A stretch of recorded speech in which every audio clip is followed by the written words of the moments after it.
Okay, thank you so much. I think we can start now. So, good day, good evening, and good morning to everyone joining us from different parts of the world. My name is Dr. Ian Sote, and I'm joining you today from Nairobi, Kenya. I serve as the committee member with the TORG Global Education and Training Committee. On behalf of the Operating Room Global, TORG, and the TORG Global Education and Training Committee, I'm delighted to welcome you to today's global webinar. We are pleased to have a truly multidisciplinary audience with us today, including surgeons, anesthesia providers, nurses, surgical technologists, perfusionists, educators, researchers, students, and healthcare leaders. We are currently joined by participants from multiple countries across different time zones, and we sincerely appreciate your time and commitment to continuous learning.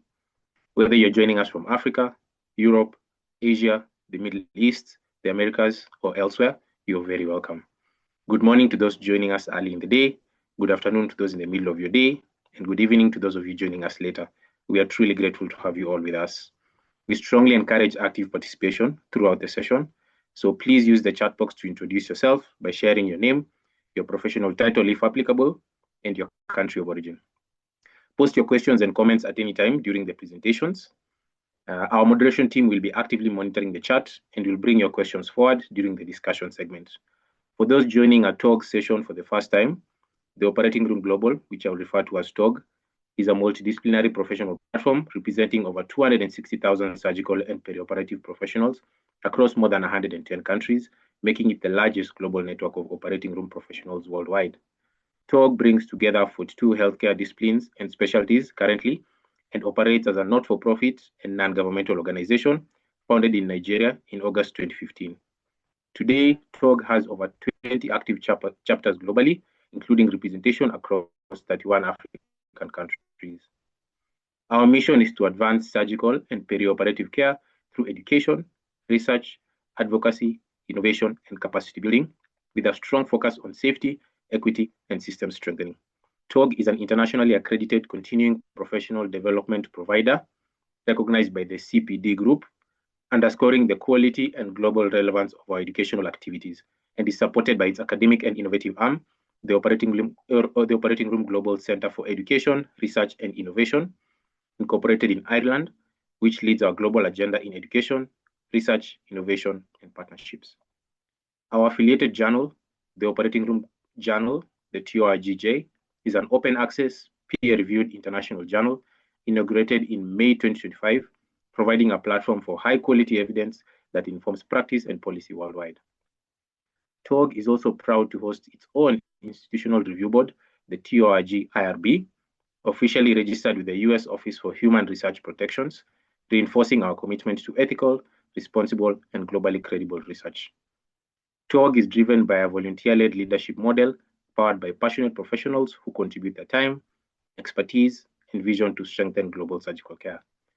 We are actively engaged with global alliances, including the G4 Alliance, Intersurgeon, and are listed with the Union of International Associations, UIA, and the Global Civil Society Database, reflecting our global accountability and reach. With that introduction, I'd like to welcome my committee member to introduce our guest speaker as we go to the next segment. Thank you.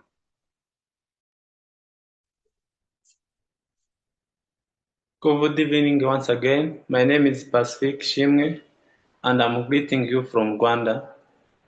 It is my pleasure to introduce Dr. Lorraine Albanga Sebopelo, a medical doctor based at Princess Marina Hospital in Botswana, with a strong clinical and academic focus on neurosurgery and global surgical care. Dr. Sebopelo holds a bachelor's degree in medicine and surgery and is a research fellow with the Association of Future African Neurosurgeons, where she previously served as president, contributing significantly to advancing neurosurgical education and research across Africa and beyond. She has an impressive research portfolio with multiple peer-reviewed publications in leading international journals, including World Neurosurgery, Neurosurgery Review, and BMJ Open, with a focus on traumatic brain injury, neurosurgical training, and global neurosurgery system. She also serves as an associate editor for the Pan-African Medical Journal, supporting growth of academic medicine across the continent. Her leadership experience extends to Global Surgical Network, having served as National Delegate and Africa Chapter Lead for International Association of Student Surgical Society. Dr. Sebopelo brings a strong interest in time-critical decision-making, neurosurgical emergencies, and improving patient outcome through timely and coordinated care. We are delighted to welcome Dr. Lorraine Albanga Sebopelo to this session, where she will be speaking on decision-making in neurosurgical emergencies, time-critical intervention, and outcome. Welcome, Dr. Lorraine, to this session. Thank you. Thank you so much. It's a pleasure to be here. Thank you for all the support and the invitation. I really appreciate it. And you'll let me know when to start, yeah?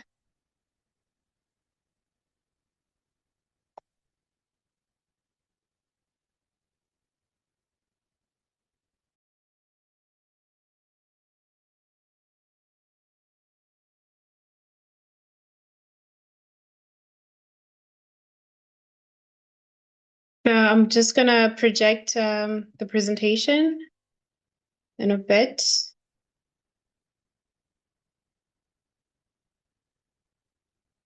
Let me know when it's visible on your side.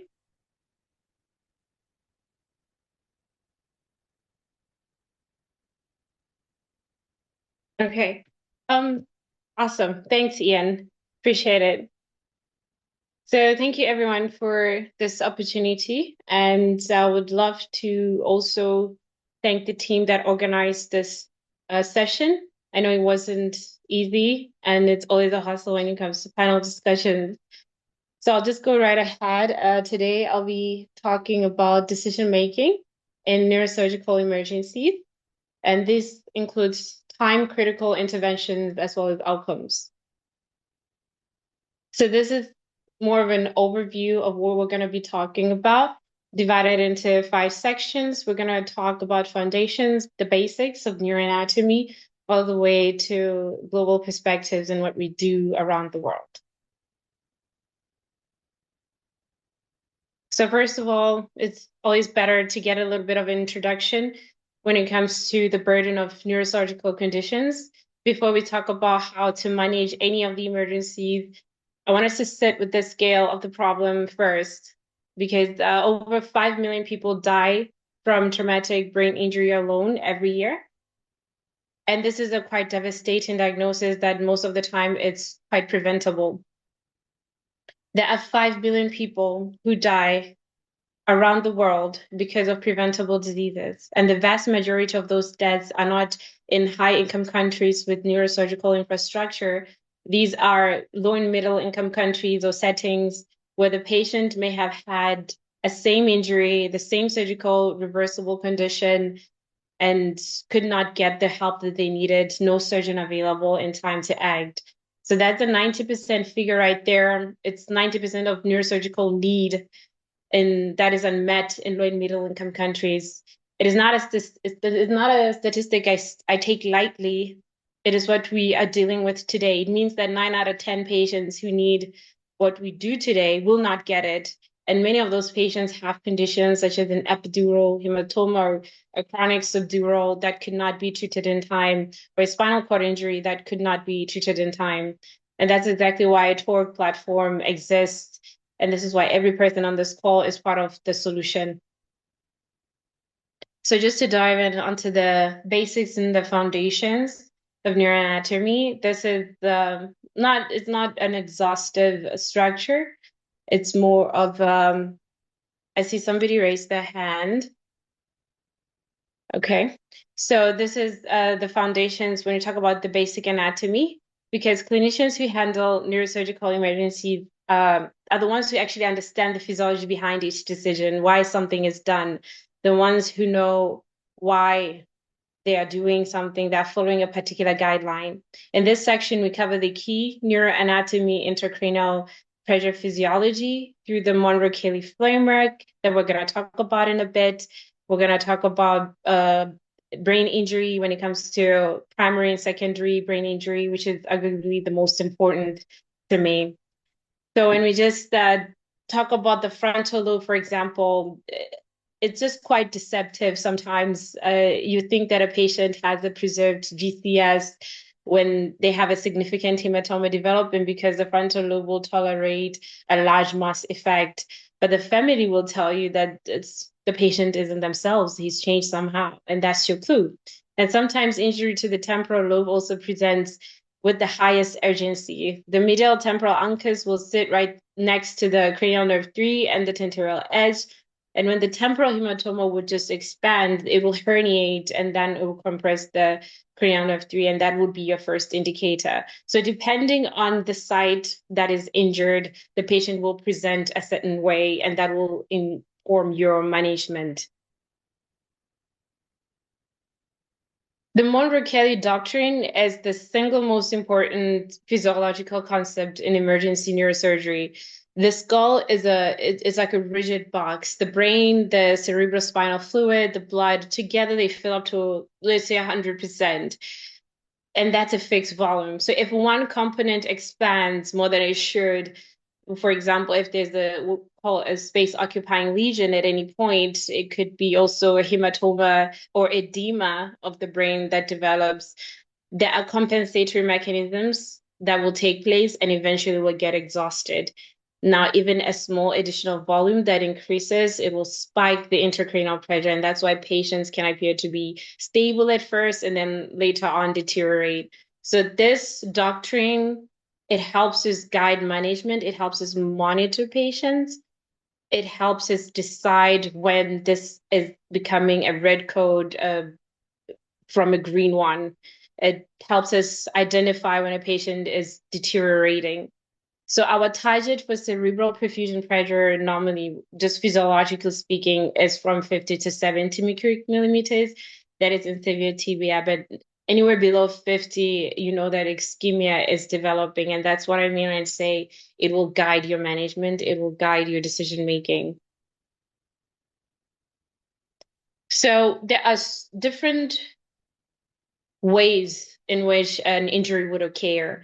The primary one that would develop, a primary brain injury, it's most certainly not avoidable. I mean, it's the reason why the patient would present, right? There's an insult to the brain. But you can't prevent future events in the basic safety mechanisms, putting on a seatbelt, putting on a helmet, all of those.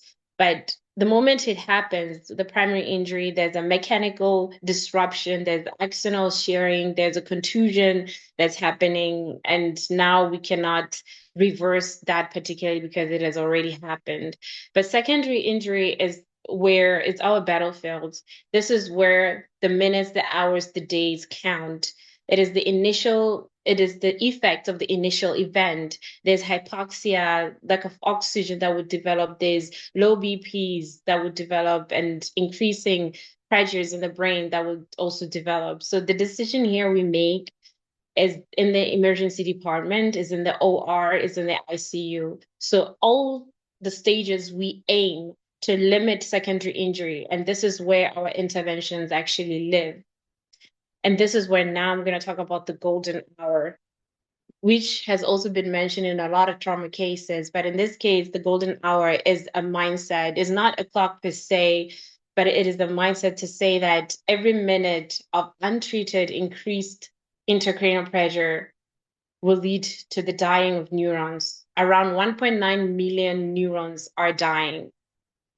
Every minute there is an increased intracranial pressure. The neurons that control movement, the neurons that control speech, memory, continence, all of those. And unfortunately for the central nervous system, neurons do not regenerate the way the peripheral neurons would. And this is why urgency is not an optional thing in neurosurgery. Urgency is the intervention. So there's there's a 4-stage framework from 0 to 10 minutes where we assess, we do our ABCs, and we assess pupil dilation. And in the next 30 minutes, 10 to 30 minutes, you're actually deciding, you're looking for consent. You have identified that this is an emergency. You have identified that you need to involve a senior, you need to involve a specialist. And in the next sequence of time, you understand that now you need to prep the OR. So by the time the CT brain scan for the CT confirms that there is indeed a hematoma, the surgeon should already be in the department. And here, remember, we're talking about the standard of care. And often at times, this may not be applicable in our setting. And it's very hard to get the OR ready within an hour. Most of the time, that would take probably 4 hours, as that's as fast as probably we could move in our settings. So this next slide will just talk about a bit about the clinical emergencies that we're here for, and how we approach each condition. It's not exhaustive of all the neurosurgical emergencies, just the common ones, and what it would look like on CT, and what would cover, a traumatic brain injury, the spectrum of hemorrhages and herniation syndromes, as well as spinal cord emergency. So first of all, we know that when we assess a neuro case, it has to always be GCS. The first thing when you answer a call, the surgeon answer a call, they want to know what's the GCS of the patient. So there are classifications when it comes to GCS, the Glasgow Coma Scale. It gives you the axis of severity, actually. So these categories would drive your initial pathway. Mild patient will still need a CT, maybe not as soon as now, but eventually, especially when we're monitoring throughout the case. And moderate patients will need a CT and observation, whereas severe patients might need immediate intervention after the CT or even airway management. The trap here often is attributing reduced consciousness to the level of, let's say, toxicity. If a patient is intoxicated, drank alcohol, or there are recreational drugs that are involved, and then a patient gets admitted without any imaging attributing the low GCS to the intoxication. So any patient who comes in intoxicated or not with a brain injury, they need a CT. And only after that you can say, no, they clearly do not have any intracranial hematoma, they do not have a skull fracture. But we do not accept that he is just drunk as a diagnosis. So the other important point is that 50% of TBI cases, the traumatic brain deaths, they occur within the first 2 hours. Often at times we don't know because they are underdetected, especially in low and middle income countries. 2 hours is the window where our actions, securing airway, correcting hypertension, getting a CT, alerting the neurosurgeons, all of these matter the most. After those 2 hours, many of the secondary insults that we mentioned, they have already occurred, and it's very hard to reverse once it has already happened. So the better thing to do is to prevent. Here we talk about the rapid neurological assessment. And a patient with a GCS, just as an example, a patient with a GCS of 8 in an ambulance who receives fluids and oxygen and arrives with an improved one, and that's a patient who has responded to resuscitation. So that tells you something. And compared to a patient whose GCS is like 14, they're just confused and it drops to a 10 in 30 minutes after being resuscitated. That says something different. It says the patient is deteriorating. It says there's continued bleeding possibly, or continued brain edema. So it is important when we assess patients, we be intentional about it, to document the number, document the time, document the trend, because that's going to drive our clinical decision making. As for intubated patients, it's also very important, especially for ICU staff, to know what the patient's status clinically is. And when it comes to the GCS statement, it has to show in your report that this patient verbally is one, T, meaning that they're intubated.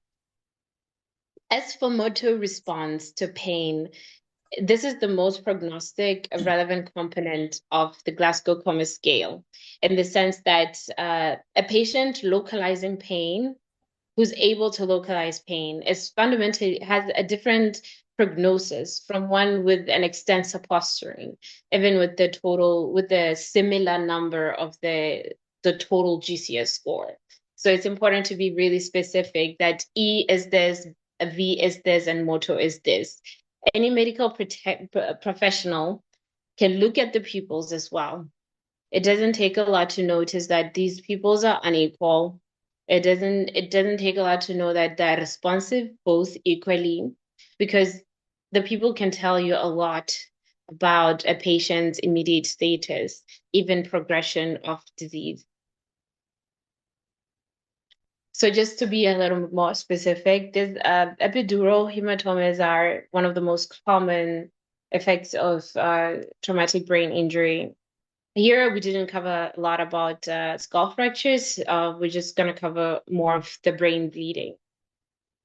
So epidural hematoma is a surgically rewarding emergency in neurosurgery. I say that because when you catch it and operate promptly, accordingly, a patient who was minutes from death would be able to walk out of the hospital neurologically intact. However, even though the mortality is below 5% with timely surgery, it can quickly become 90 without prompt surgery. So the mechanism is almost always arterial, a temporal bone fracture lacerating the middle meningeal artery, which would pump blood rapidly into the epidural space and compress the brain. And there's a classic teaching that we're taught in school that there's a lucid interval. A patient is knocked out, would wake up, and they seem okay, walking up and about, and then quickly deteriorate afterwards. But I must stress that this lucid interval is present in only about 30% of the cases. So do not wait for a patient to, I don't know, deteriorate and then finally say that this could be an epidural, but because by that time, a lot of damage has already happened. So if you find a patient with a temporal fracture and a declining GCS, it's most likely an epidural bleed until the CT says otherwise. And the CT findings would show the classical biconvex lens-shaped hyperdense collection. And the surgical threats, there's a criteria for every bleed that occurs in the brain. There's for epidurals, a volume more than 30 mil thickness, greater than 15 millimeter thickness, and a volume of more than 30 mils, and a midline shift of more than 5 millimeters. That is the criteria to say anything more than that, it requires urgent operation. The other part is if there is any GCS deterioration or new development of a focal neurological deficit, any of that. So the decision algorithm is sequential and must run fast. This is a high stakes area because, like we always say, time is neurons, time is brain. The surgical criteria met, then you have to be in the OR within an hour. And I must stress that this is the standard of care. It might not always be applicable in our settings. It might actually be quite difficult, especially in the late hours. So if the criteria are not met, then the patient has to go to ICU. They have to go to ICU with hourly neurological observations, repeat CT in 4 to 6 hours. And this is quite critical to monitor for any deterioration that the patient might have in that time. There is no safe epidural under observation. The moment the GCS drops or there's anisocoria or the pupil changes or the patient has new onset focal neurological deficit, then it warrants an immediate CT and see if there is continued bleed or not, or even a new one. Now we move on to the subdural hematoma or subdural bleed. So we think of subdural bleeds in three ways. There is acute, subacute, and chronic.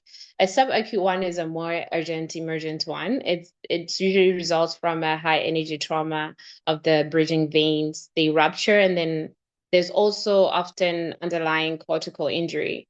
The mortality usually is around 40 to 60%, because this is not just the case of blood accumulating. There's also a component of brain injury, the cortex itself that is injured. So sometimes a patient would warrant a surgery that is like wide craniotomy. The threshold, it also has criteria. The threshold for op would be a thickness of more than 10 millimeters and a midline shift of 5 millimeters, more than 5 millimeters, or even a GCS drop, either 1 to 2 points, GCS drop from the baseline. So if the patient has a swollen brain, like there's brain edema and it's quite significant, it is important that you might find there's a change in management. You go into op thinking you're going to do a craniotomy, but then you find out this is going to warrant a craniectomy. So you just remove the brain flap until the swelling goes down. All of this is guided by the clinical judgment, intra-op and peri-operatively, that we'll cover later on. And then there's also a subacute subdural hemorrhage. This usually sits at a window of 30 to 21 days. It's a slower presentation. It's much less urgent than an acute. But remember, you can always have a subacute, a mixed picture, even an acute on chronic subdural hematoma. So the subacute ones will have a mixed density showing the chronic component or even an acute component, often with minor injury to patients that are dismissed a lot in the ER to say, no, it's okay, we can go home. If there's anything, just review. Many can resolve without any monitoring. Most actually can resolve with monitoring in the hospital, but some will also need a burr hole just to reduce the presence, the risk of infection. The rule in neurosurgery is that if there's any deterioration whatsoever, a new onset seizure, you do a CT, you act. As for a chronic subdural, this is the third picture that we're presenting here. It's like it's more typical in elderly patients or patients who are getting anticoagulation medication. And it can take a long time to present, actually. And most of the time, it comes about when a patient is acute on, when there's a new bleed. But in this case, there's usually a dark black collection in the CT that, then that is old blood, and it's a chronic subdural. Sometimes they don't even need to be operated unless there's a new developing bleed. And often at times, this is misdiagnosed in elderly patients as dementia. And I gotta say, any psychiatric condition you have to have first ruled out an organic condition. So that's how then you identify that this is the chronic subdural in a CT. So the other important thing that we have to note with this is that the decision is never the CT alone, because often at time we don't have access to the CT. So it's very important to take into consideration, if you do have access to imaging, it's imaging plus the neurological status, even include the trajectory, include what the patient's comorbidities are, because we don't always want to cut. You have to assess. Sometimes an elderly patient is not even fit for op. Does the cost outweigh the benefit? Those are the clinical decisions that we make on the ground. The thunderclap headache. The thunderclap headache is one of the worst presenting headaches that a patient will present with. And it's the one that we are taught in med school for a very long time, that if you hear a thunderclap headache or the worst headache of my life, this is a subarachnoid hemorrhage until ruled otherwise.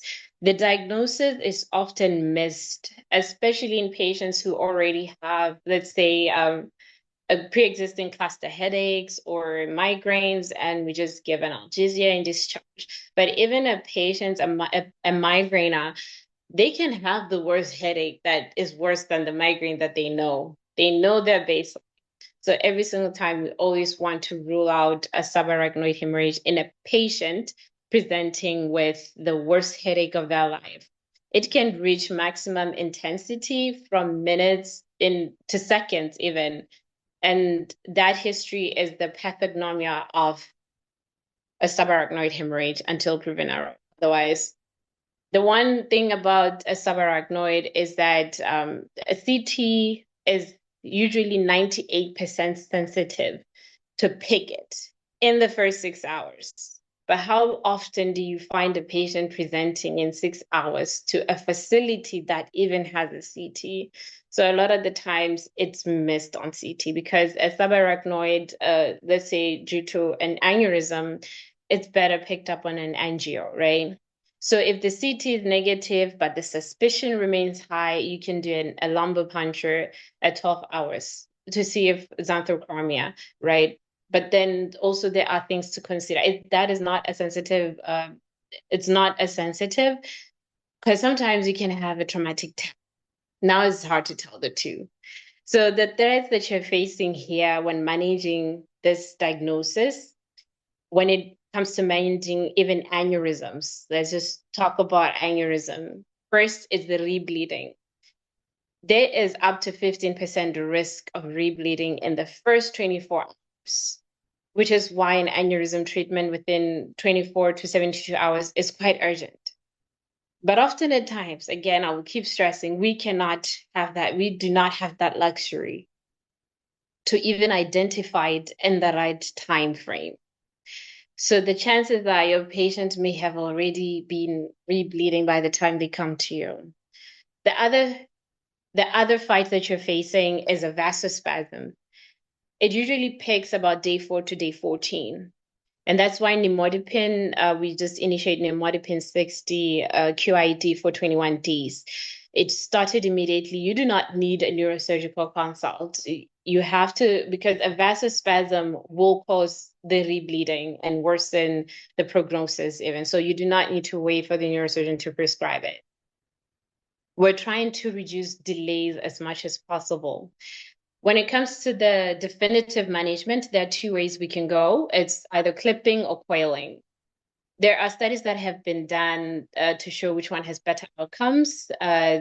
Coiling is minimally invasive and often preferred for older patients or those with aneurysms at complex locations, but it is short term. It does have a risk of rebleeding compared to clipping. When it comes to clipping, usually it's done for wide-necked aneurysms or those with associated hematoma. Often because clipping is more durable. The unclipped aneurysm, however, with a 15% risk of rebleeding in 24 hours, cannot wait indefinitely to transfer. If in your facility you can be able to do coiling, then please, by all means, we're trying to minimize the risk as much as possible. But often at times there are places that do not have access to that, and you might find you have to find or outsource a patient to a facility that can do that. And at that time, you're just managing symptoms and hoping that the patient doesn't rebleed and is not part of the 15%.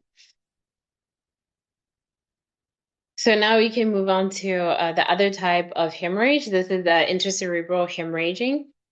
It is the most common form of stroke, actually, globally. It carries a 30-day mortality, about 40% mortality over 30 days. The key early risk here is hematoma expansion. We're always concerned about the continued bleeding. If a patient trips and somehow there's a change in neurological status, because honestly, we are human, right? And 30% of these rebleeds, they will expand significantly in the first 3 hours. And that is hours. And often at times, we do not even identify that this is something that could be going on. So this expansion on its own is independently associated with the worst outcomes. That's why in any bleed, the first 2 hours, there's that 2-hour window where you want to control the BP, you want to reverse any anticoagulation, and you want to monitor the patient for any changes in neurological deficit. There's the STITCH trial, which is the surgical trial of intracerebral hemorrhage for supratentorial intracerebral hemorrhages. It states that there is no significant overall improvement compared to non-operative management when it comes to intracerebral hemorrhage. This is to say that there is an option to watch and wait for supratentorial bleeds. This is an exception for cerebral hematomas. For cerebellar hematomas, because a cerebellar bleed larger than 3 centimeters or any posterior fossa hematoma causing deterioration can actually cause obstructive hydrocephalus. And this is a surgical emergency. So a posterior fossa has no room for expansion at all, and death can occur without any prior warning. So that trial mainly talks about supratentorial bleeds. So the practical priorities with intracerebral hemorrhage is a target BP of around 140 systolic, 140 for acute phases. And there has been other trials that have been done to support this, to try it by all means to reverse anticoagulation, because that can actually contribute to the risk of rebleeding. And try it for those for neurosurgeons inserting EVDs for any patient with obstructive hydrocephalus, or if there's intraventricular bleeding in subarachnoid hemorrhages, so that you can try and control the ICP as well. So there are things to consider as underlying causes of intracerebral bleeding, whether it's AVMs, arteriovenous malformations, tumors, carcinomas, particularly in younger patients and those without hypertension even, or even if they present with a new onset hypertension, because, you know, that could always mean Cushing's triad and we don't often notice it. So wherever there might be intracerebral hemorrhage, there has to be a concern for, you have to do a CT to confirm the etiology as well. So you might find I'm spending a lot more time on these pathologies, but I think this would be the last segment of that part. The cerebral herniation syndromes, these are some of the things we have to identify because, like we said, the skull is fixed. So it's going to present differently depending on the area of injury. Herniation is a final common pathway of untreated increased intracerebral pressure. There is recognizing it early before it becomes irreversible, and that is the priority. There is a key teaching point about the Cushing triad that I talked about, the hypertension, bradycardia, slow heart rate, or irregular breathing. That is a late sign. By the time you see a patient in Cushing's, it's a late sign. By that time, it's probably even irreversible. There is already brainstem compression that is happening and it's quite advanced. There is very minimal to no window for survival. So do not wait for the triad. Do not wait for that. The early sign of ankle herniation, the most common and treatable form, is the ipsilateral pupillary dilation. When you start worrying about anisocoria, the sluggish reactivity response to the fixed and dilated pupils, which is why I say any medical professional can be able to identify that there is something wrong with the pupils. They are sluggish, they're not equally responding to light, or even any neurological changes like a fall in GCS. So when you see this, you start the ICP management, you start the intracerebral pressure management, immediately head up to 30 degrees, ensure pneumocapnia, ensure that you give mannitol, and also call the surgeon, of course. You're buying minutes at this point. You're not really buying hours because eventually herniation will occur. There is central herniation, which presents with bilateral small pupils and kind strokes breathing. And that is equally urgent. It might be less localizing, but it is equally urgent. Then there's tonsillar herniation, where there's that downward displacement of the cerebellar tonsils through the foramen magnum. It causes a sudden respiratory arrest, and this is catastrophic because the complication of performing a lumbar puncture in a patient with raised ICP without any imaging will actually be the cause when you're actually thinking you're actually helping the patient. So the lesson here is always to exclude increased intracranial pressure with a CT before performing an LP in any patient who is not fully alert. Then there's subsulcine herniation, which causes contralateral leg weakness. It presents with contralateral leg weakness And this is one of the earliest signs and the most subtle herniation patterns. It's often seen on CT before the patient shows any obvious signs, but the CT report is your early warning sign, and you might actually need a radiologist to report on that. So the spinal cord is also part of neurosurgery, where patients can actually present with spinal cord emergencies, and they carry the same critical urgency as any cranial emergency, but they're sometimes treated with less urgency because the patient is not unconscious. So let me be direct here. A patient with acute cervical cord injury, Chaudhary syndrome, a spinal epidural hematoma, is in a neurosurgical emergency. The window for neurological recovery of that patient closes every hour with untreated compression.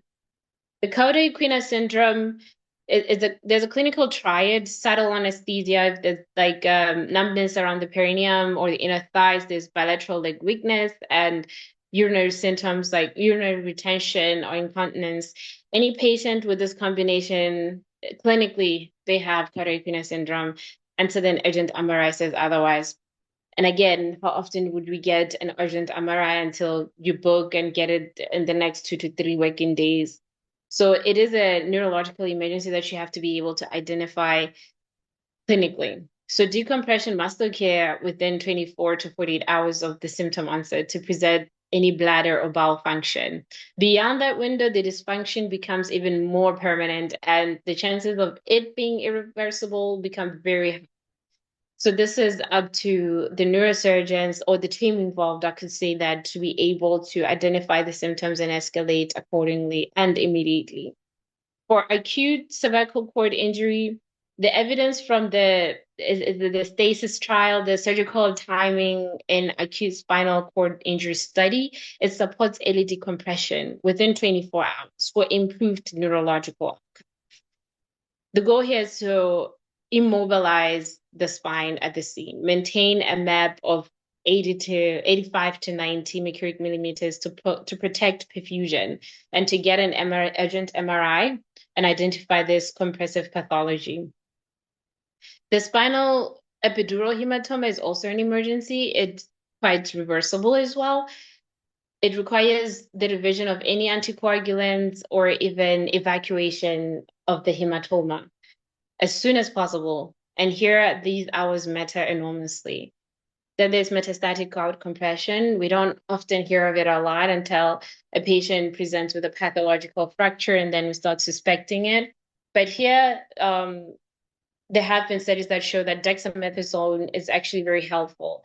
A 16 milligram loading dose even before imaging is complete, because the steroid response can actually preserve neurological function while you're waiting for the definitive plan or management. Okay, so we've said a lot thus far. But we're going to shift gears a little bit when we talk about this decision framework. The structured thinking, the tools that help us to make the right call quickly under pressure, even with incomplete information most of the time, because that is the reality of the neurosurgical emergencies. You rarely have the perfect data or the perfect equipment, and you do not even have that unlimited time. So there's a triage system that we can use to identify these, and that is the triage for neurosurgical emergencies is about immediate, urgent, and monitored care, to be able to identify what is life-threatening and reversible, what is semi-urgent, what can be monitored. Imaging, most of the time in neurosurgery, is quite important. The rule here is that CT can make immediate surgical decisions, and MRIs can help define or refine the picture of a stable patient, stable being the key word, in a very specific clinical question. Because in a patient who has an emergency, CT is the one that is usually more accessible. I wouldn't say easily, I'll say more accessible compared to MRIs, especially in a clinical setting. So here we follow those rules that we talked about, especially the margins when you try to assess the imaging and any interventions that we can do. Every modality has its pros and cons, and you have to be able to actually correlate with clinical judgment. So here we're going to talk more about the fact that we don't always cut. There is operative and non-operative management, and that is where those criteria that we talked about matter the most. We do not want to cut for a mild to moderate TBI, but we do want to cut for somebody who's actually deteriorating fast and actually prepare other interventions like ICU or intensivist. There is other things we have to consider, like a chronic subdural. It's usually non-operative management unless there's a progressive symptoms, but we have spoken about other emergencies, the spinal cord emergencies that would require a decompression, if there's a spinal cord epidural hematoma, or if there's a depressed skull fracture that needs to be corrected. The other factor that we often don't consider when it comes to neurosurgical interventions, it includes consent. This is, I would lead with that. This is mostly setting oriented, and we want to say to anyone who has to talk about consent of a family if the patient is unconscious or the patient is unable to consent for themselves. We usually look at the next of kin, legally married, the first degree relative, and if none of those are applicable, most of the time we move on to the next legal person, which would be either the hospital superintendent, or if your hospital has a designated legal person to make those decisions in the best interest of the patient.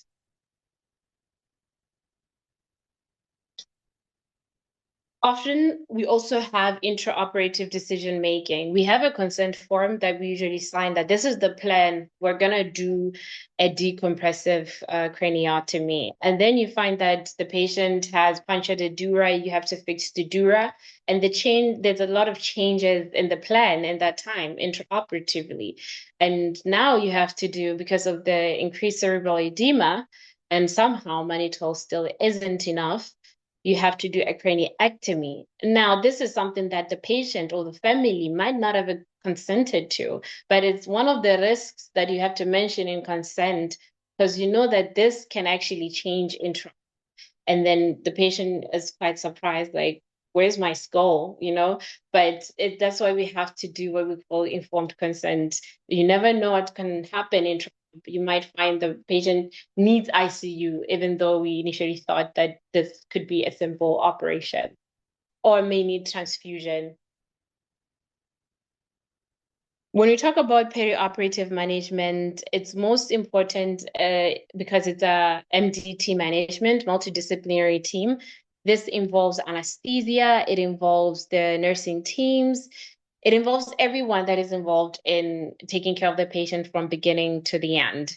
When it comes to the ICP monitoring intra-op to post-op, not all the time you find the surgeon in the ICU taking care of the patient. The surgeon will be there at the operation, and then they hand over to the ICU staff. Even the ICU nurse will hand over to the anesthetic nurse will hand over to the ICU nurse post. So it's all about being able to act in the best interest of the patient. Often at times we prepare propofol for the patient because it is actually more friendly when it comes to the cerebral perfusion pressure. And that's one of the things we have to communicate with the anesthetist, for example. We want to know that we need to monitor the temperature of the patient, the glycemic control of the patient, prevent hypotension. And those are some of the things we want to talk about in handing over. So ICP management is quite a protocol. There is this whole protocol about tier 1 to tier 4. And usually we start with the one that can actually is the safest, non-invasive methods, and then we move on to the most invasive. We've touched a bit on this already when you talked about head elevation, when you talked about mannitol, if that doesn't work. And intra-op, sometimes we find that they have to change the settings of the vent and have controlled hyperventilation to try and reduce the ICP. And at times you might have to do a craniectomy as the last resort. Post-op care, we've also touched a bit about it. I think what we can emphasize on is the seizure prophylaxis, especially in severe TBI if the patient has cortical contusion or they have feeding challenges. You might consider enteral feeding, because nutrition is a very important part of healing, not just about a patient's nutritional status, it's about wound healing as well. Because remember that also the brain requires glucose as its main form of energy. The last part is about the global perspectives and team dynamics. In low resource settings and settings that are quite remote and do not have a lot of equipment or infrastructure, there are a lot of challenges, but it does not mean that it is impossible to take care of a patient. There's a huge gap between what is possible in neurosurgery and what is actually delivers. It is very huge and sometimes often lacking. The world, it's so hard to bridge that gap, technical knowledge in the world, and it's often we're not able to compensate for it as a team. One of the major challenges includes the limited access to CTs that, like I explained, and we often have to rely on our clinical exam and clinical judgment. And one of the best solutions is to teach the upcoming professionals, medical professionals, on how to be able to do this. And that calls for task sharing, all the way to what we're doing right now, which is literally training programs. The TORG Global Education webinars are actually part of the solution, because we're building capacity across all continents. We're sharing problems and solutions as well. So this is the MDT management team that I talked about a bit, and it comes from all the way to the ICU intensivist, to the scrub nurse, to the radiographer, whoever will be assessing the patient and assisting the patient in an appropriate way. So we have this mnemonic, which is called SBAR. It's about being able to assess the situation and making a shot. It's mostly helpful in handovers. We talk about, this is an example. This is Mr. So-and-so is 45 in resource, and initially they had this GCS and it dropped to 8 in over 20 minutes. And of note, this is what we have noted on the CT, and the current assessment is that we're concerned for this, to look out for that. If anything changes, please call the anesthetist on standby or call the neurosurgeon on call. This is a basic way of handover. I think a lot of us are familiar with it. So these are my key takeaways for this very long presentation, and I hope I covered a lot of the major attributes to it. The number one thing is that time is indeed neurons, and that applies to the spinal cord too. And the whole team actually saves the patient. Even in a resource-limited settings, we always have to adapt to our settings and help the patient in the best way possible, including sharing knowledge amongst us and beyond our setting. Thank you so much for your time. And I think I can hand over to the host now.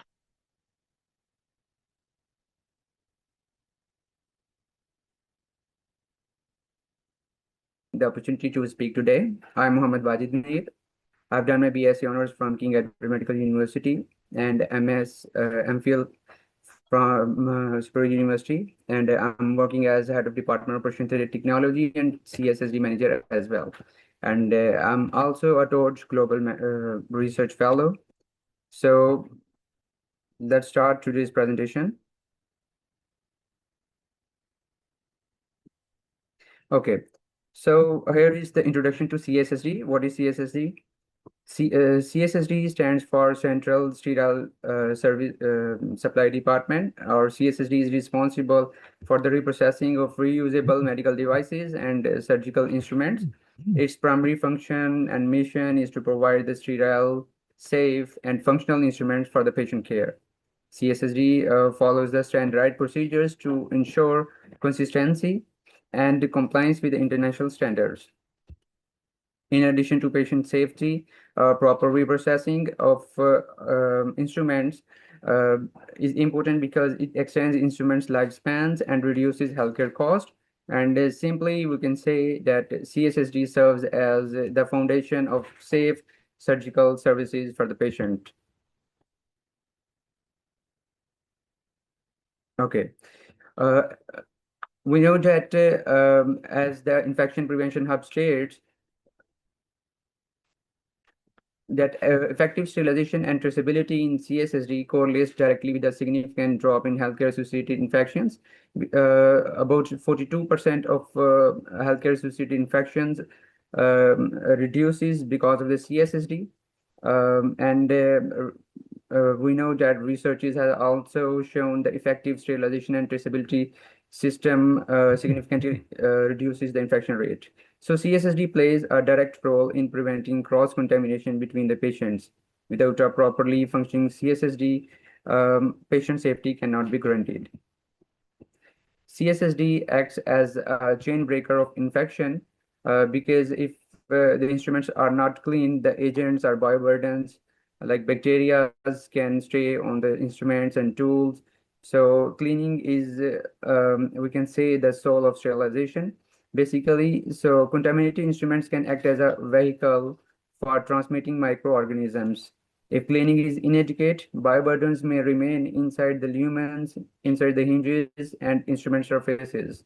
When these instruments are used during the surgery, microorganisms may enter the patient through the surgical incision. By effectively cleaning, disinfection, and sterilization of instruments, CSSD breaks the chain, and we can say that it prevents infection transmission. There is only a single unidirectional flow in CSSD.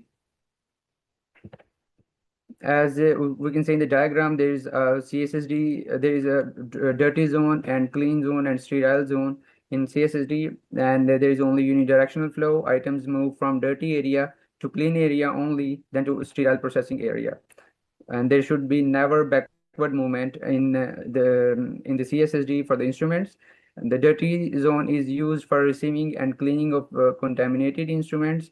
Clean zone is used for inspection and assembly, and the sterile zone is used for sterilization, for the storage and the distribution to operation theater and other departments like ICU and emergency department. So this workflow prevents cross-contamination and maintains sterile assurance.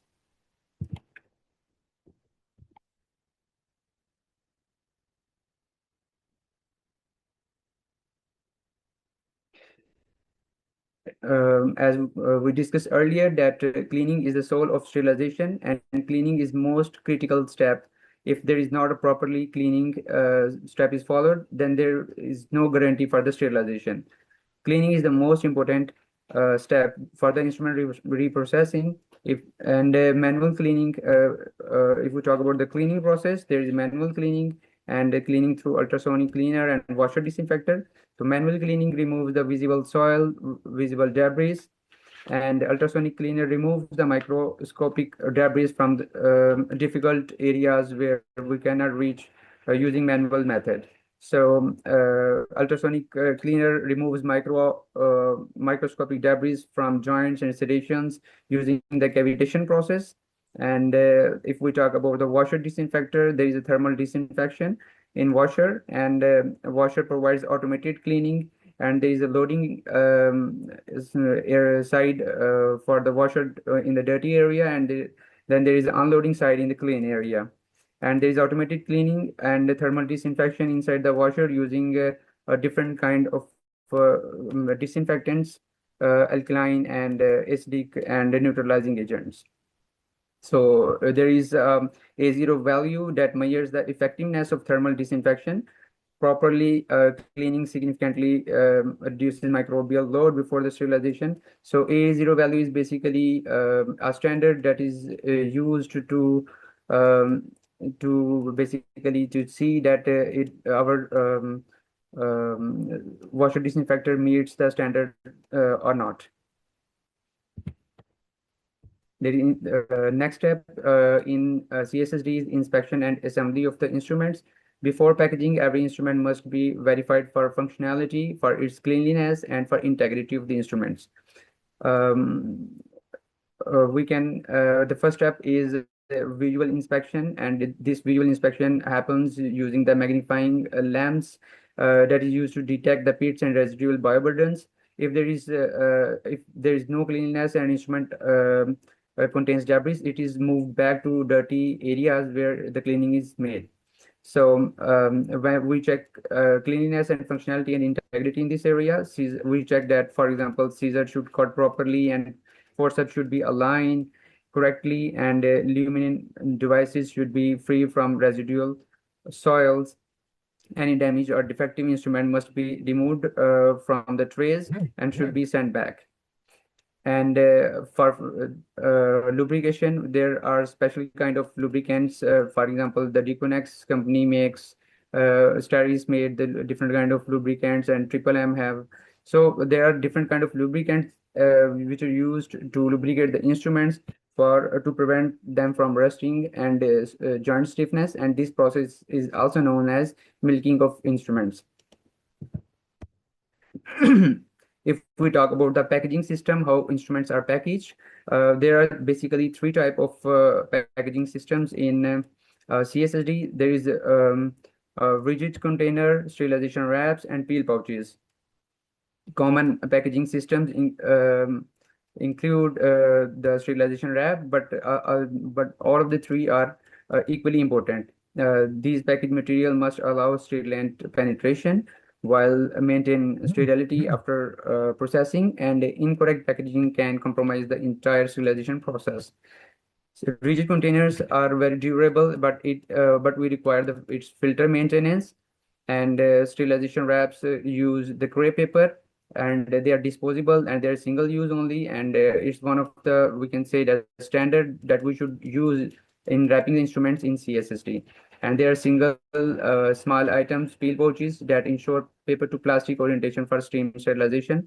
And if we talk about the labeling requirements, there is ISO 11607, which ensures there is a specific sterilizer ID. There's a load number, sterilization date, expiry date, and content identification of instruments. These are the packaging material which we discussed earlier: rigid containers and the sterilization wraps and peel pouches. Okay, here are some sterilization methods. If we see that internationally there are different kind of sterilization method used, and for primary use, steam sterilization or moist heat sterilization is preferred. About 85% of hospitals use steam sterilization, and for heat sensitive items, ethylene oxide sterilization, plasma H2O2 sterilization is utilized. And due to poisonous end products of ethylene oxide sterilization, it is restricted in some areas and only used in industries. Plasma sterilization is one of the preferred method used in CSSD for the sterilization of heat sensitive items. So choice of method is basically directed by the manufacturer's IFU, and we can say that steam is the gold standard due to its speed, due to its low cost and non-toxic nature. Here is basically a comparison. We can see that there is on the very left side, there is a steam autoclave which is used to sterilize the items. And there are different kind of physical and chemical indicators for verification of sterilization. And there are also gold standard biological indicators for detection of sterilization. So if we talk about the ETO, there is, for example, here is the 3M ETO. There is cartridge for each cycle. It requires a long aeration time. So it's not preferred anymore for the sterilization in CSSD. Steam sterilization works through the saturated steam under pressure, and common cycles include different temperature for different exposure time and minimum pressure. So nowadays, almost every hospital have a digital and dynamic pre-vacuum sterilizers that operates on 134 degrees Celsius temperature for the 3-minute period of time and with 32 psi pressure. And in whole sterilization phase, there is only 4 minutes of sterilization period, and there is a drying phase, which is the most important and vital phase of sterilization that takes 20-30 minutes after sterilization. Because if drying is not made, the wet packs are considered non-sterile and considered contaminated. Here is multi-level monitoring for the sterilization. There are physical monitors, and we can say that physical indicators like time, temperature, and pressure that are integrated in autoclave. There are chemical indicators. There are class 1, 2, 3, 4, 5, 6 different type of classes in sterilization. There are external indicators, internal indicators, batch monitoring indicators, biological indicators. And if we talk about the biological indicators, very famous geobacillus stereothermophilus bacterial spores are used for identification of the validation of the process. And this biological indicator is used and known as the gold standard for the ensurety of the sterilization. If we talk about the quality assurance and traceability, we can say that there are three main phases, are the main three pillars of quality assurance. Monitoring every cycle with physical and biological indicators. And if we talk about the single pack control in the whole of load, and each and every package within a complete load is monitored of internal indicator. And for the equipment functionality, we talk about that how can we ensure that our sterilizer is working properly or not. So daily bovetic test is performed for the air removal verification and for the proper for ensuring the functionality of autoclave. It's a very important picture, as you can say that there are methods for quality assurance and traceability in CSSD. Like there are different type of indicators. There is routine maintenance from biomedical engineering department, and we can take these services from company that installed these autoclaves. And there are written SOPs. There should be SOPs in each phase within the CSSD on every step. And if we talk about ensuring the labeling, and there is a unique identification for complete traceability of instruments. As we can see now, there is a QR scanning and different scanning methods for identification of instruments, for tracing the instruments, for verification of integrity and documentation processes. There should be proper storage and distribution control. For first in, first out are different methods we can utilize for the load control in sterilization storage phase. And the most important and critical is recall management. If there is a problem with the set in operation theater, we can recall those items and instruments and reprocess it complete using the same methods from dirty to sterilization zone completely. The high cost of failure, as it is stated by the Joint Commission safety warning, failure to properly clean and sterilize surgical instrument can lead to catastrophic outbreak of hepatitis, viruses, HIVs, and multi-drug resistant infections.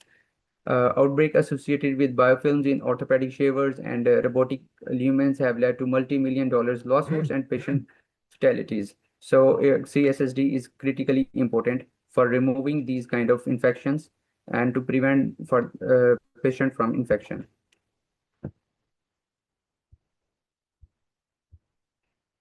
Common errors to eliminate. Some common reprocessing errors include wet packs, overloading sterilizers, and inadequate cleaning. Overloading prevents proper steam circulation within the autoclave, and poor cleaning promotes biofilm formation, and wet packs compromise sterility. So continuous staff training and process monitoring are essential to prevent these kind of errors.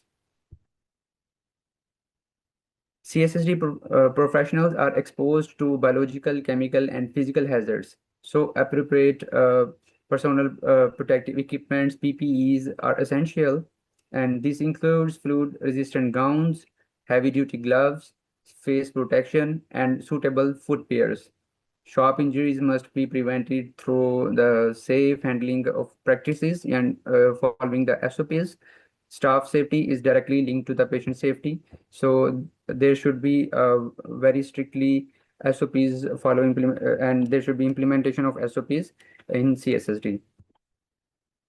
If we talk about globally, internationally, global governance framework, there are different kind of organizations that provide the standards for CSSD, for the function of CSSD, for the implementation for processes. For example, AAMI ST79 states that there is a comprehensive global guide to sterilization and sterility assurance in healthcare. A complete PDF is available on this website. And for ISO 17665 international standard, it defines the requirements for moist heat sterilization, and World Health Organization and CDC provide infection prevention guidelines. Comprehensive guidelines are also available on the CDC websites. HSPA and Association for Registering Nurse supports the professional education and competency development. These standards help to ensure the global consistency and quality within the CSSD area. If we talk about the future of the sterile processing and innovation, technology is transforming CSSD, AI is replacing. So it's time to learn the AI and implementation within the CSSD for quality assurance, for making 100% safety and surety for the infection prevention, ultimately goal for the patient safety. So technology is transforming CSSD operations. RFID systems improve instrument tracking. Artificial intelligence is now providing support for trace verifications and workflow optimization. Smart sterilizers are there in CSSD, and that allows remote monitoring and advanced diagnostic. We can control the autoclaves and other processes using our smartphones. Robotic cleaning, automated arms for complex decontamination tasks are used, are done completely by the robotics. By robots, different kinds of CSSD robots are replacing many steps in CSSD. So automation will continue improving efficiency, accuracy, and patient safety. If we here is the representation of RFID and AI tracking. We can see in picture there are different kind of code that can be tracked using different kind of codes. And there are smart sterilizer from Metashona, and CSSD reports are different kind of the Chinese companies are also providing these CSSD reports, which are taking different responsibilities like instruments packing, instrument washing, and different kind of responsibilities in different areas of CSSD, in cleaning areas and in storing areas.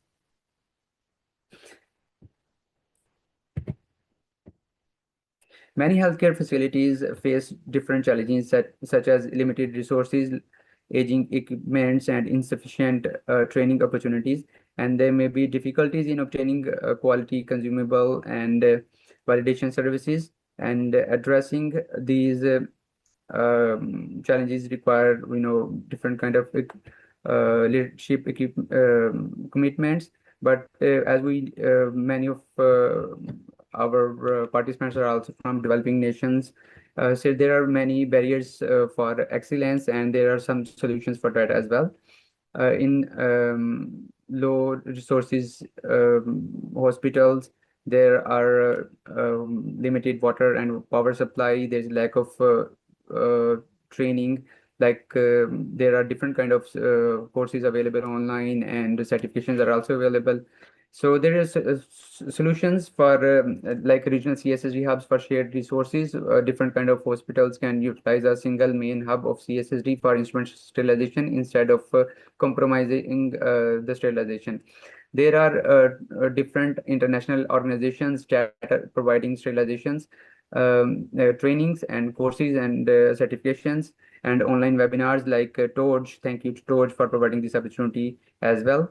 And there is implementation of low-cost digital logbook we can implement, and almost every country gives policy for mandatory CSSD certification like CSSD, and different kind of CSSD technician diplomas are available. Like in Pakistan, Punjab Medical Faculty and different faculties are offering these kind of certifications. So what are the recommendations for success in this field? We are about to end. There should be ongoing competency assessment and formal technician certifications. As I told earlier that different kind of certifications are there for in CSSD. So to achieve excellence in CSSD, we must focus on key areas. There is first continuous education and competency assessment. We can say secondly that preventive maintenance and regular validation of equipment and routine audits and quality monitoring. These strategies strengthen patient safety and improve overall healthcare quality. Thank you, Torch, for providing this opportunity for learning. And there are some selected references which are used to make this presentation. And I would like to say then that every clean instrument, every sterilization tray, every validated cycle contributes to better surgical outcome. Safe surgery begins long before the patient enters the operating room, and it begins in CSSD. So thank you for your attention, and thank you, Todd, for providing this opportunity. Thank you.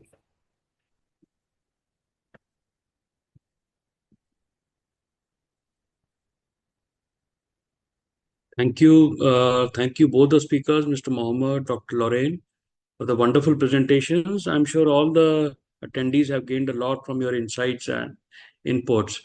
So the session is now open for Q&A. And I can see the couple of questions have already been posted in the chat box. So we are going to take the questions one by one. The first one is for Mr. Mohammed, and the question comes from Anne-Marie. And she wants to ask that how often can sterilizer maintenance be done? And associated question is how often can spore tests be done in flash sterilizers? Mr. Mohammed, will you like to answer that? I think you're on mute. Can kindly unmute yourself. Okay, can you please repeat the first question? So the first question is, how often can sterilizer maintenance be done? And Okay. the accompanying question is, how often can spore test be done in flash sterilizers? Okay, if we talk about the maintenance, there is a biomedical department in every tertiary care hospital, and there is regular maintenance from the biomedical engineering department. And the company that installs autoclave also provides the support for that. And there is weekly and different kind of tests are provided, like on daily basis. Bovidic test is performed for air vacuum and for validation that our sterilizers are working perfect or not. And there are weekly testing and there is monthly testing, and even some companies provide support for annually and biannually. So if we summarize your answer, that would be like that: the biomedical engineering department and the company that installs the autoclaves provides support for maintenance. And for your associated question, flash sterilization and for any other kind of sterilizer, there is always indicators that are used for ensurety of sterilization. There are different kind of internal indicators that are used within the sets, and there are external indicators like autoclave tape that is used for the verification that is it exposed to sterilizer or not. Thank you. Mr. Wajid, can I ask something?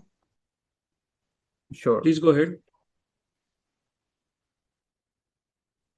I really appreciate your presentation, and I also know you with a good name in Pakistan, doing very well in the field of surgical technology.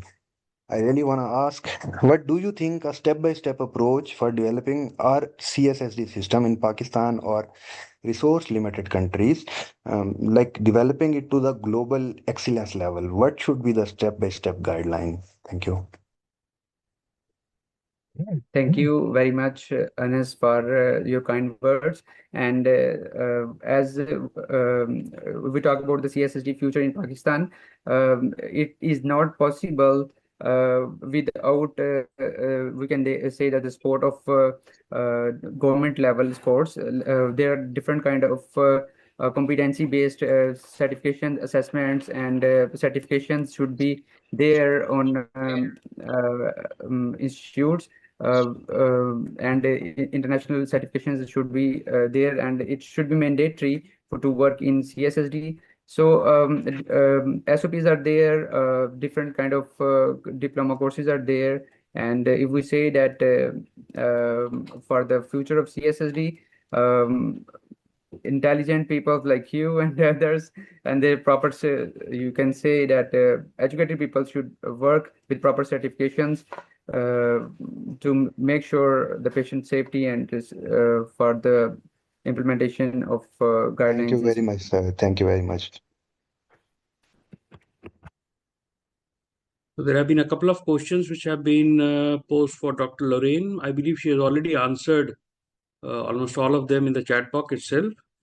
But I would like to ask a question. Dr. Lorraine, are you with us? Hi, yes, I'm with you.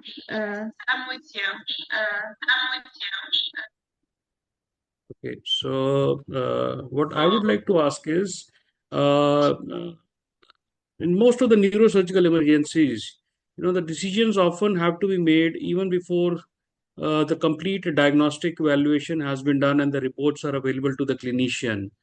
So you're very, emphatically stressed upon the golden hour. Time is of an essence. So the question is, how do you balance protocol-driven sort of a management, for the patient with the individualized clinical judgment? On one hand, you have to go by the protocols. On the other side, because of the lack of the information and the reports, you have to take a call as to what kind of a management are you going to do with this patient. So how do you strike a balance between these two and go ahead with your treatment plan for the patient? Pardon, can you come again? The question is, how do I go ahead with assisting a patient if there's a call? So the question was, because in most of the neurological emergencies, time is of an essence. And sometimes it may not be logistically possible to get a CT scan immediately done. So in scenarios where there is a lack of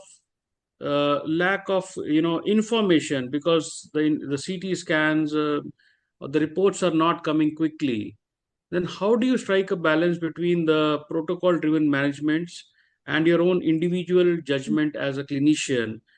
And how do you go forward then? Do you wait for the reports, during which time the prognosis may further deteriorate, or you just take a call as a physician and go ahead with the treatment? How do you strike a balance between these? All right. So in resource limited settings, it's often difficult to have access. You're right. So that's why we have to incorporate clinical management as the presentation. There are a lot of challenges, but with every challenge, it's usually supported by clinical judgment. And for neurosurgeons, it's specifically important that they know how to read and interpret a CT or imaging, even without a report. And they can always help with the neurosurgical clinical assessment. Even if you're a junior doctor, let's say you're a resident on call, you can always consult your senior to help with the management.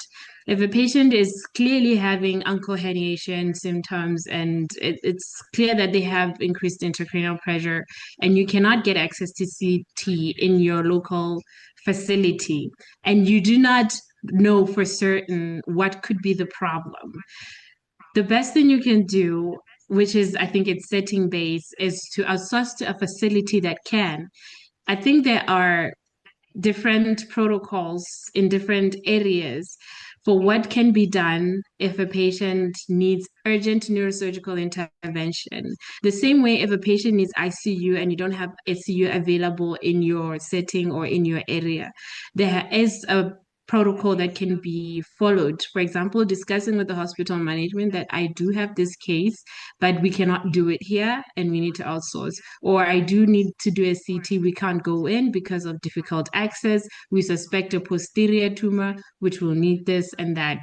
So I believe there are specific protocols in place in each setting for what can be done. But otherwise, if it's a trauma case, and it's your assessment is saying cranial nerve 3 compression, you cannot go into OB without knowing the location. You have to be able to map it out. So my best guess would be to outsource to a place that can get you a CT, if it's a private hospital or even a private radiological department. Yeah. Thank you, Dr. Lorraine. Thank you. Yes. You're welcome. There's another question. This one is for Mr. Mohammed. Can you please explain the sterilization of robotic instruments? And is there any difference from the conventional surgical instruments for that? For the sterilization of robotic instruments, it has the same method for sterilization like for the laparoscopic instruments.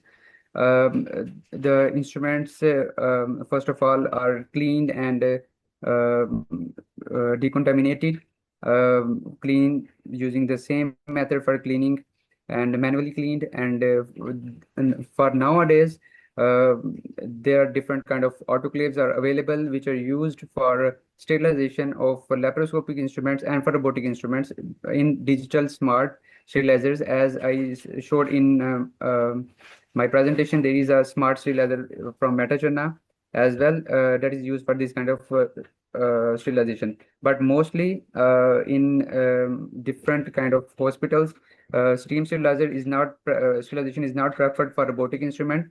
Somehow hydrogen peroxide sterilization, that is also known as plasma sterilization, is preferred for for the sterilization of robotic instruments.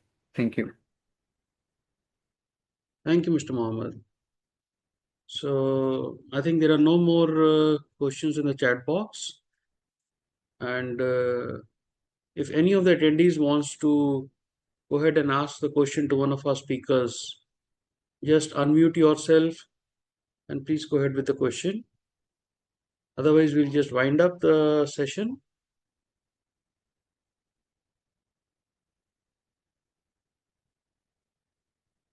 So I think we can give a vote of thanks and end the session here then. Farhat? Absolutely, Dr. Bhavni. Thank you so much. We're going to have Blessing introduce the team member of the month, and then we're going to close today's session.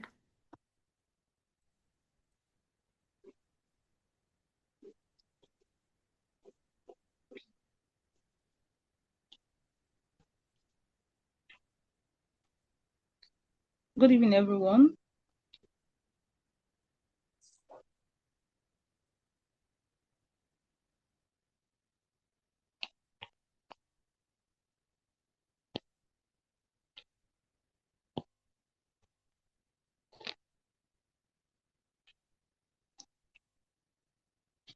Okay, good evening, everyone. It's my pleasure to bring before us today our team member of the month of May 2026 in the person of Dr. Nurango Iyam Sotek. Congratulations to you, Dr. Nurango Iyam Sotek, for your dedication, professionalism, reliability, and continued contribution to TORG, Global Education Team. And thank you for your commitment and your positive impact in this team. And if you would like to say a word, please can you unmute your mic and give us a word.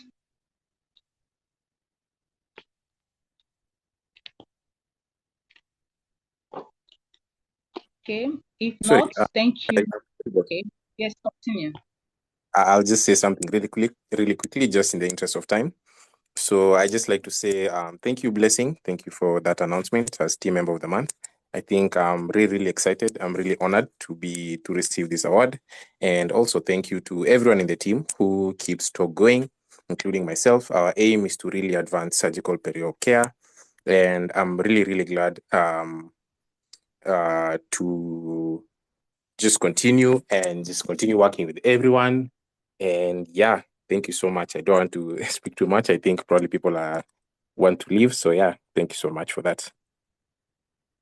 You're welcome. Congratulations once again.